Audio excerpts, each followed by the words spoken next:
Welcome to Bind EduTech, and this is a continued class in which we were in the previous classes we were going to start the poem number 5, a roadside stand.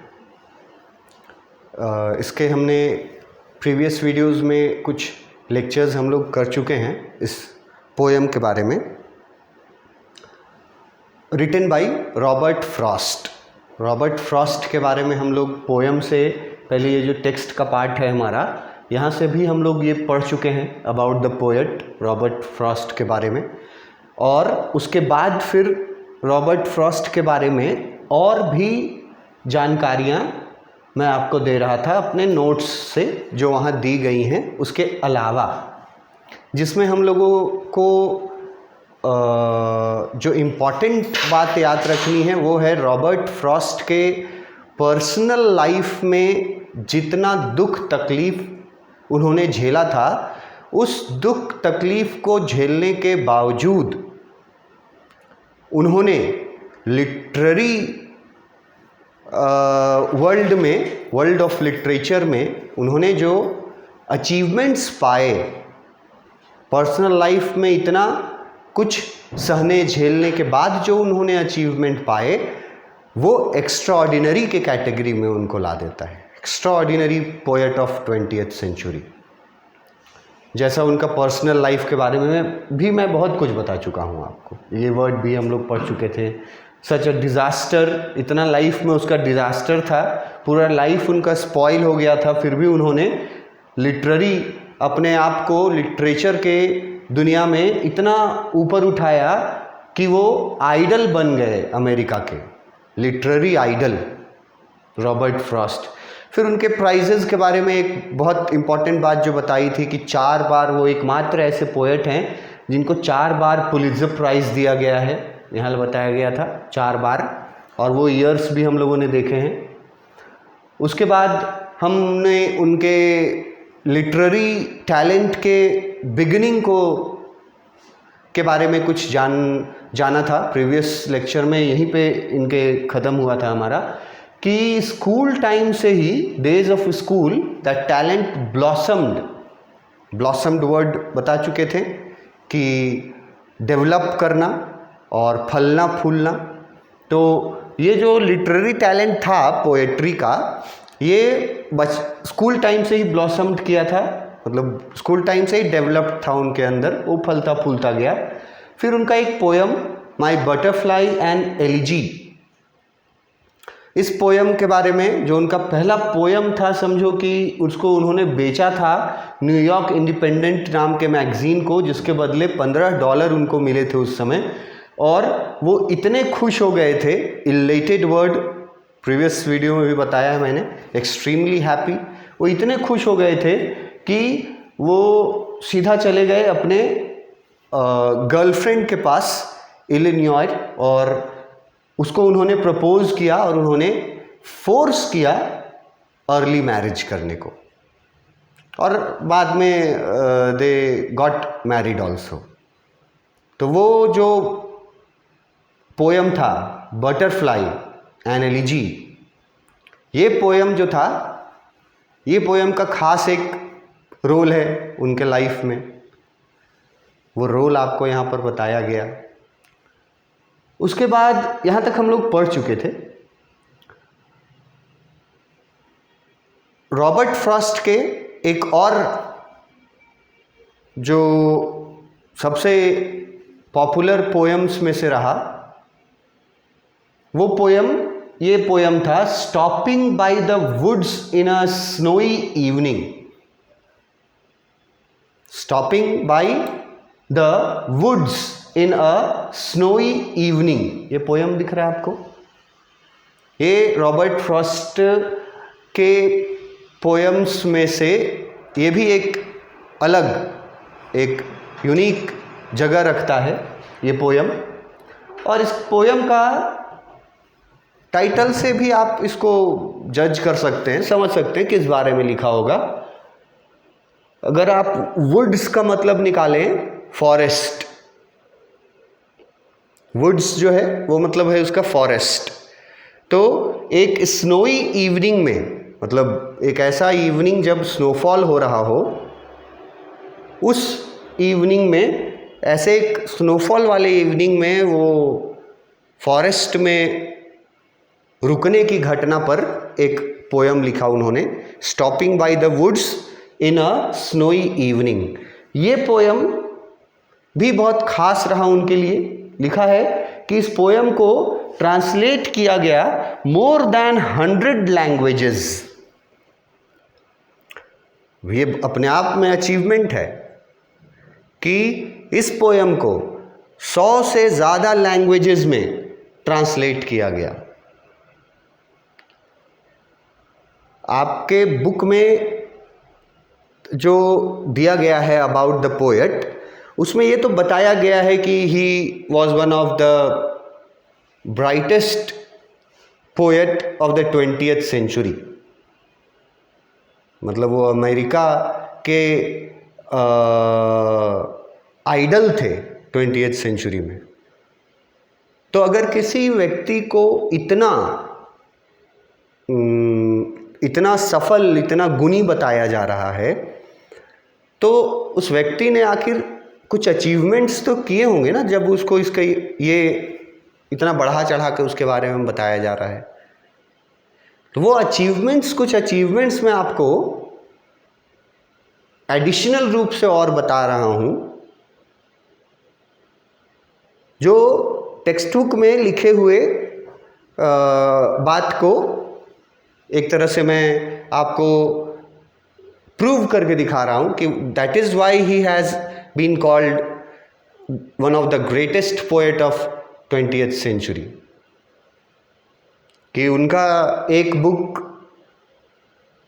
पहला उनका सबसे बड़ा achievement कि उनको, वो एकमात्र ऐसे poet हैं जिनको पोएम के कैटेगरी में, पोइट्री के कैटेगरी में 4 Pulitzer award prize, 4 Pulitzer awards मिले हैं। फिर ये बात कि उनका ये poem stopping by the woods in a snowy evening, ये पोयम 100 से ज़्यादा लैंग्वेजेस में ट्रांसलेट किया गया and millions of students read it all over the world. अब 100 से अधिक लैंग्वेजेस में अगर ट्रांसलेट किया गया तो ऑब्वियस सी बात है कि उसको पढ़ने वाले लोग जो हैं अक्रॉस द वर्ल्ड बहुत सारे लोग रहे होंगे। Million of people, million of students ने उनके इस पोयम को पढ़ा था। अलग अलग लैंग्वेजेस में ट्रांसलेट किया गया, उसके लिए 100 से ज़्यादा लैंग्वेजेस में ट्रांसलेट करने का ज़रूरत पड़ा। तो वर्ल्ड वाइड इतना पॉपुलर हुआ था उनका ये पोयम। हम लोग जो पढ़ने वाले हैं वो नहीं है, ये अलग पोयम है, stopping by the woods in a snowy evening. इसका एक कवर पेज का पिक मैं अगर आपको दिखा पाऊँ, ये देखो, stopping by the woods in a snow on a snowy evening, ये बुक है उनका। इसी बुक को मोर देन 100 लैंग्वेजेस में इसको ट्रांसलेट किया गया और मिलियन ऑफ स्टूडेंट्स जो हैं वो उन्होंने इसको पढ़ा ऑल ओवर द वर्ल्ड। ये सब कुछ मैं आपको उन्हीं के बारे में पहले बता चुका हूँ। American academy of arts and letters का उनको जो गोल्ड मेडल मिला था।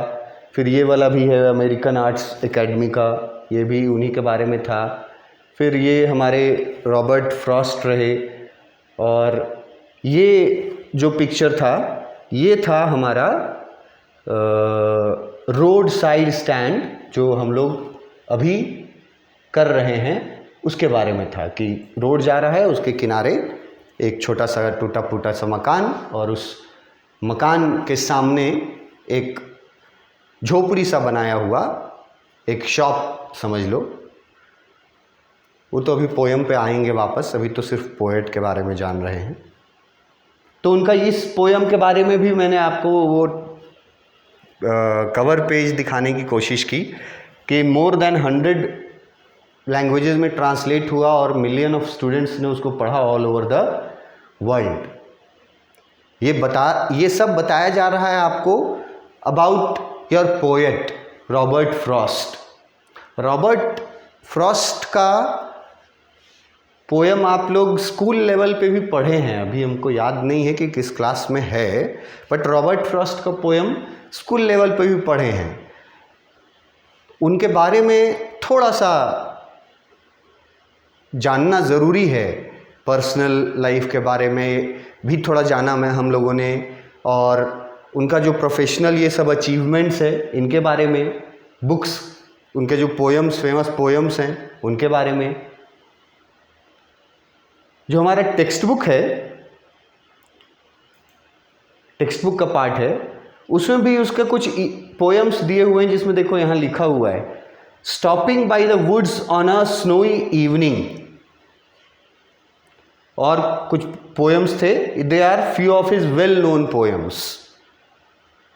तो उसको भी मैंने आपको दिखाया कि ये पोएम जो है इस तरह से इसका कवर पेज था, और इस पोएम को वर्ल्ड वाइड बहुत एक्नॉलेज किया गया।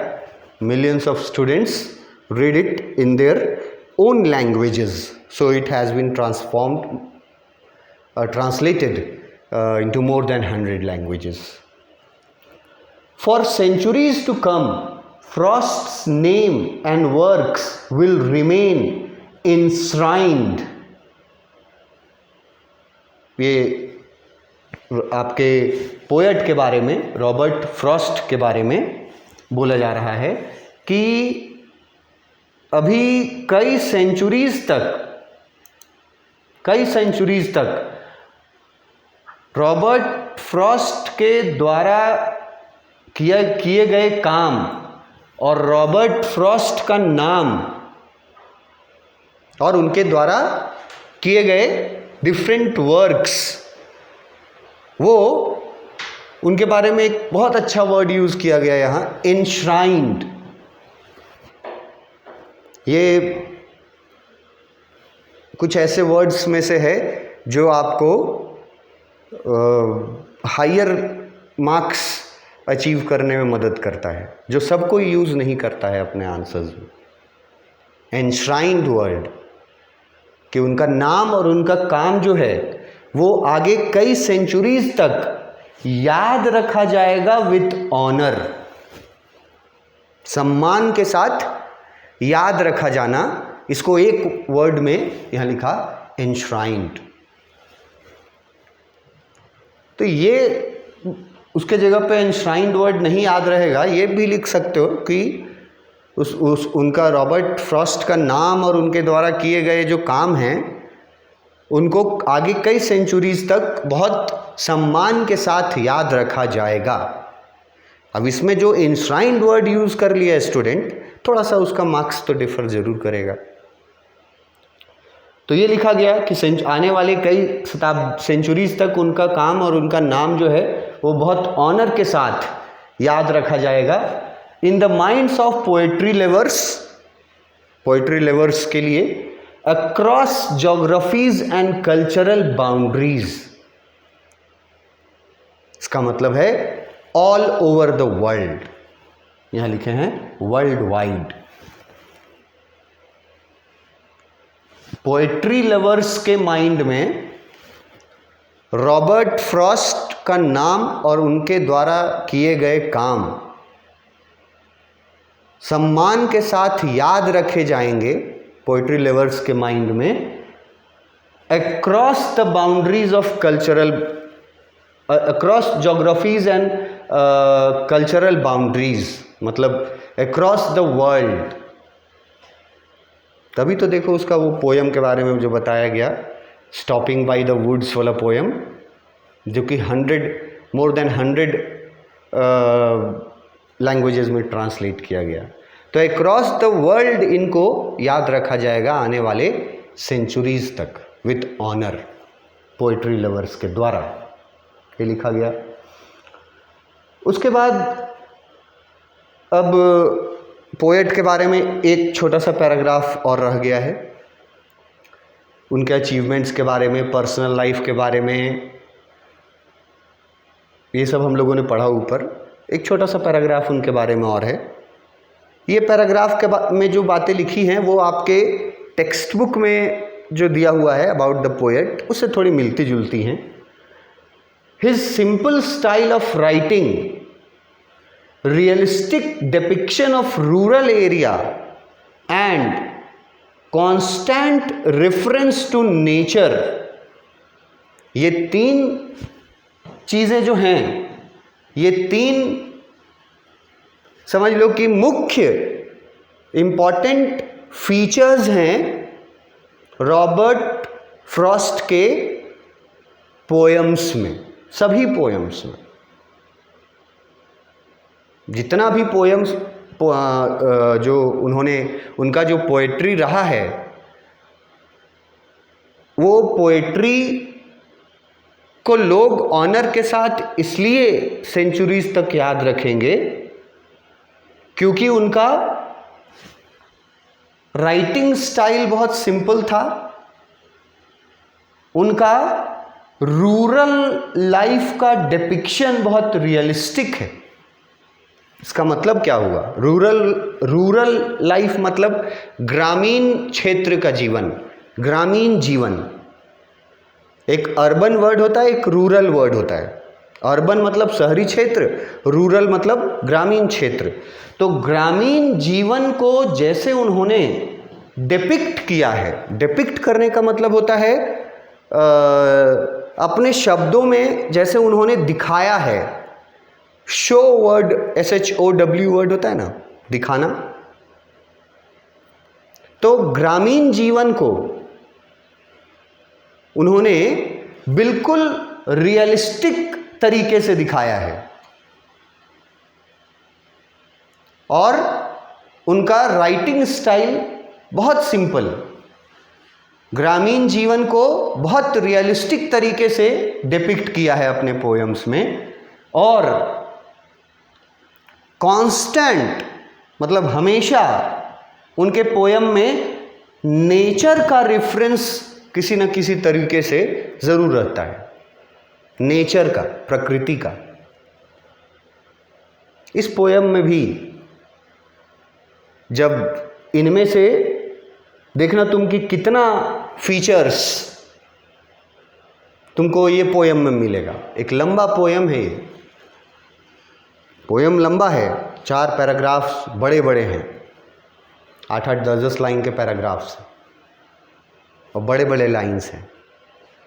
तो उसमें तुमको नोटिस करना है उनके इन खूबियों का। यही खूबियां हैं, 3 खूबियां,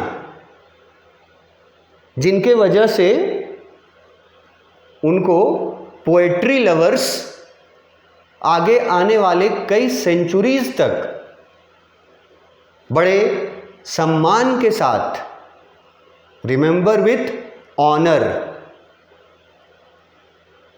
वो लोग याद रखेंगे। तो उनके यही गुण जो हैं, ये 3 गुण आपको एकदम जुबान पे रखना है। Simple writing, realistic depiction of rural life and constant reference to the nature. इन तीनों के वजह से made him one of the most influential poets in American history. यही तीनों उनके पोएम्स के जो गुण हैं, क्वालिटीज़ जो हैं, फीचर्स हैं, जो कि उनको मोस्ट इन्फ्लुएंशियल पोएट्स में के कैटेगरी में रखा जाता है। इन्फ्लुएंशियल मतलब समझते हो? प्रभावशाली। इन्फ्लुएंस मतलब होता है प्रभाव, इन्फ्लुएंशियल मतलब हो गया प्रभावशाली। Most influential, one of the most influential poets in American history. और सिर्फ अमेरिकन हिस्ट्री में तो थे ही, वर्ल्ड वाइड भी उनका पॉपुलैरिटी इतना था, जिसका एग्जाम्पल है वो पोयम जिसको 100 से ज़्यादा लैंग्वेजेस में ट्रांसलेट किया गया और मिलियंस ऑफ स्टूडेंट्स ने उसको पढ़ा। ये 3 खूबियाँ जो हैं ये बिल्कुल याद रखना, कहीं यूज़ करोगे ना अगर आंसर्स में तो तुमको अच्छा उसका वैल्यू मिलेगा in the terms of marks. इस पोयम में भी उनकी ये 3 खूबियाँ हैं जो आपको मैं पॉइंट आउट करते जाऊंगा जहाँ जहाँ वो मिलेगा।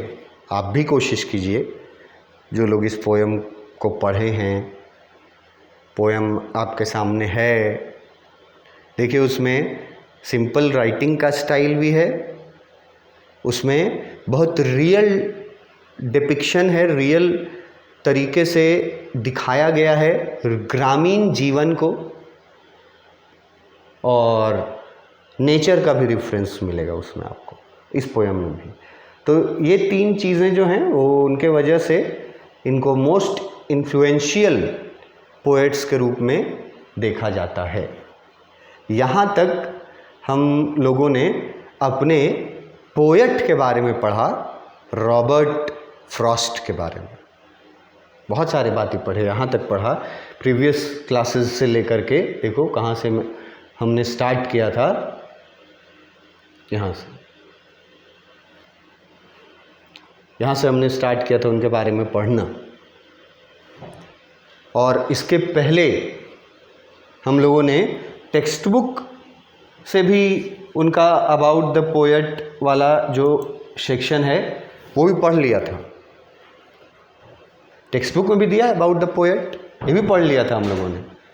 Highly acclaimed American poet of 20th century, किसके बारे में लिखते हैं? कैरेक्टर्स के बारे में, पीपल के बारे में और लैंडस्केप्स के बारे में।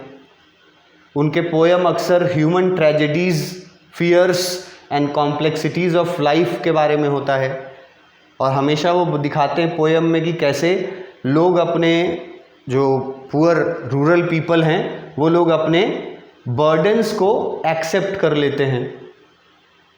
ये चीज़ें जो लिखी गई हैं, इन्हीं चीज़ों पर इनके सारे पोयम्स बेस्ड होते थे।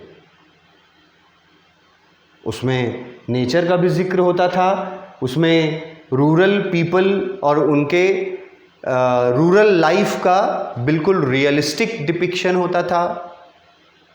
अभी मतलब होता है, अब अभी भी पढ़ रहे हैं तो, बाकी ये तो रहे नहीं। और यहाँ से जब उनके बारे में हम लोगों ने पढ़ना शुरू किया, थोड़ा यहाँ पे सिर्फ ईयर बताया गया था, और उसके बाद तो उनके पोएम्स के बारे में बताने लगा यहाँ पर।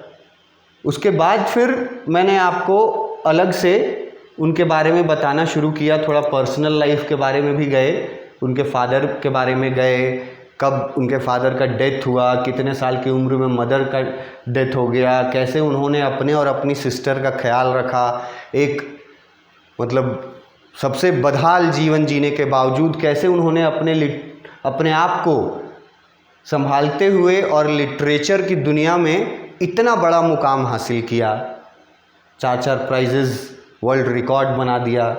और फिर उनके थोड़ा स्कूल डेज़ के बारे में, एक पोयम के बारे में जो स्पेशल है, उसी पोयम से जो पैसा कमाया था, उस पैसे से जाकर के अपनी गर्लफ्रेंड को प्रपोज़ किया था शादी के लिए, और फिर आगे उन्होंने शादी भी की थी, वो पोयम।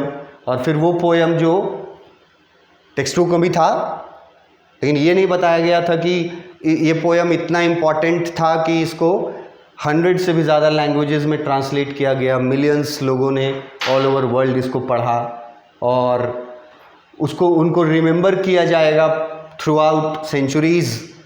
उनके अच्छे काम के लिए ऑनर के साथ रिमेंबर करेंगे लोग, वर्ल्ड वाइड रिमेंबर करेंगे। और फिर लास्ट में ये 3 उनके पोएट्री के फीचर्स, जिन फीचर्स ने उनको one of the most influential poets के कैटेगरी में रखा है। ये 3 फीचर्स बहुत इम्पॉर्टेंट हैं, ये याद रखना। और पोयम जब शुरू करोगे तो फिर नोट भी करेंगे कि कहाँ कहाँ ये फीचर्स दिखाई देते हैं। आगे नेक्स्ट क्लास में करेंगे। Thank you.